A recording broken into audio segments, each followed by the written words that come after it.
Alright, it looks like this is going to be one of the last videos I can do before Pokemon Scarlet and Violet comes out because of Nintendo Ninjas. The leaks were really fun to cover, and then I wasn't allowed to cover them, so that's unfortunate. However, most of the version-exclusive Pokemon are unreleased, so we're going to have to figure out how to deal with that in this video. There's also some really interesting news because trademarks for the starter evolutions have been shown by Nintendo. Don't know if that's enough to get the video taken down, but it's a discussion point, and then just a few other kosher details from the data mine and leaks, and then the game's out in like 30-something hours. So if you enjoy the video, don't forget to leave a like, share with friends, comment your thoughts down below. Also check the description, hit that notification, that way you can watch the live stream when I play the game the second it becomes available. Alright, so let's see what's going on with the version exclusives. We have Scarlet on the left, Violet on the right, Armarouge versus Ceruledge, but we already knew that. Oranguru and Passimian are in the game, and it's one of those things where a lot of the version exclusives also don't really have too much of an impact. Stonejourner versus Ice-Q. I mean, Ice-Q got some competitive usage, and version exclusives are more accessible than ever. It's super quick and easy to trade for a Pokemon you want. Pretty sure that the Terra raids are going to work like Dynamax raids, so you just join a raid that has a Pokemon from a different game, and then the co-op function means, yeah, someone else with a different game, you can get the version exclusives that way. So it's not like super duper crazy, but at least it's like, if I really like a Pokemon, in my case Drifblim, unironically, this is one of the strongest competitive Pokemon ever, so it's going to be really nice that I can just catch it in my native game, not have to worry too much. So, cool, I'm going to be getting Scarlet version.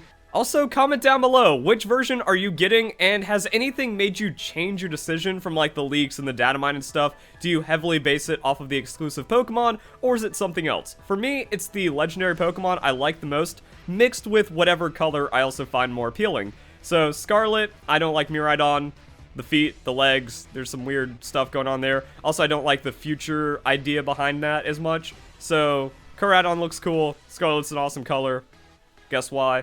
And then, yeah, I don't really care too much about the Pokemon, because I will get the Pokemon I need at some point regardless. Skuntank versus Swalot really doesn't matter. And then we get into, like, pseudo-legendary Pokemon, which generally becomes a big point. Tyranitar versus Salamence, Hydreigon versus Dragapult, and then we have Dragalge versus Clawitzer, because, hey, Clawitzer's finally back in the game. So it's gonna be cool to see what this boy's up to. And then we have Paradox Pokemon. So there's 8 Paradox Pokemon in each version of the game, so 8 future and 8 past, including the legendaries. And so, like, when we see it, 1, 2, 3, 4, 5, 6, 7, 8. So yeah, there's very few version exclusives in this game, just a couple to keep it spicy, or to keep the Pokemon that are naturally split apart, or just to kind of like give some kind of diversity with these pseudo-legendaries and some kind of parity that way. So yeah, in Scarlet we have Donphan, Volcarona, Magneton, Jigglypuff, Amoonguss, Misdreavus, and Salamence. In Violet version, we also have Donphan and Volcarona. Those are going to be in both. Then we have Hariyama, Hydreigon, Tyranitar, Delibird, and Gallade.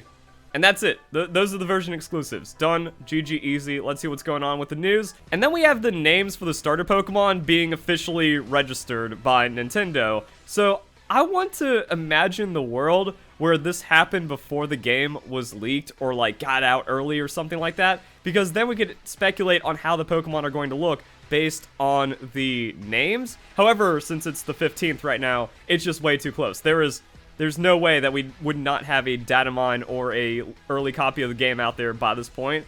So it's whatever. But then, like, you look at this, we have Skeledirge. So it looks like the little skull mask that Fuecoco has becomes something about a skeleton crocodile. Meowscarada, because of Kaka's leaks, we've actually seen a mask. So we could look at this and be like, oh, actually I'm pretty sure through the trademark, we don't know if these are the final evolutions or not. And this is the Tuesday before the games come out. So I think everyone would be losing their mind, like, wait a second, are we finally getting the starter first stage evolutions? And then we could actually speculate this as the middle stage instead. I don't know. But I think the Meowscarada picture wasn't clear on if that was the first stage or the second stage for the longest time, and then maybe it came out that was the final evolution. I don't know. So then Skeledirge and then Quaxly. So wow, the duck Pokemon becomes seafaring. And then we have some extra details. Bone textured giant sound crocodile. What? I mean, that's what it is, but what? Magic mask bite? I mean, cats bite, and we know about the mask. And then carnival dancing duck. Oh, no. But that's the truth, man. So, yeah, that would be a lot more interesting just to kind of, like, play that game of how would this have been reacted to if we didn't already know everything about Pokemon Scarlet and Violet. Base shiny rate still 1 in 4,000, and just straight up confirmed in the game. So you go to school, and in school, one of the questions is, what are the odds of finding a shiny Pokemon? And it's like 1 in 40, 1 in 400, 1 in 4,000. Then we have some other details. You can stack up to 10 eggs in the basket while on a picnic. Oh, come on! Pokemon Scarlet and Violet are just such good games. I want to play them so bad. This seems like the ultimate Giga min-max game. If it wasn't for like hacking and cheating, I would actually be like the best player in the entire game. Not like competitively, but I would understand and optimize the game better than anyone else in a legitimate environment. Unfortunately, that hasn't been the reality in pretty much forever with Pokemon, but I'm still excited to min-max Terra raids, get money grinding, pump out competitive Pokemon faster than ever. It's just really fun. This is what I love. This is what I love about Minecraft or New World or any MMOs, is that optimization and then just being the best like no one ever was on just all elements of the game. So you can get the Shiny Charm and Beast Ball for completing the Pokedex. Use it wisely. Also, I think one of the pre-order bonuses, and I think it was mostly in Japan, has the April Balls, but that just kind of suggests they're going to be available at some other point. Maybe DLC, maybe through exclusive raids. That's just kind of it. Scarlet and Violet are good games, getting 16,000 likes. Everyone's loving it. And then after all the leaks, have the hype levels increased or decreased. So we know there's at least 100,000 people actively engaging with the leak content through Centro. Hype increase for pretty much all of them. Very few people have actually had the hype decrease. And then around the same. I don't know how you could have around the same. Like, I went into this already considering Pokemon Scarlet and Violet to be the best Pokemon games, and this has really just made me 50 times more excited about the games. So, I don't know how much negativity you have to, like, drag the positives down and just be like, I'm the same on the game. And then hype decrease, just complete losers right there. But overall, people want the game, better marketing than Pokemon's own team, even tagging them for the taunt.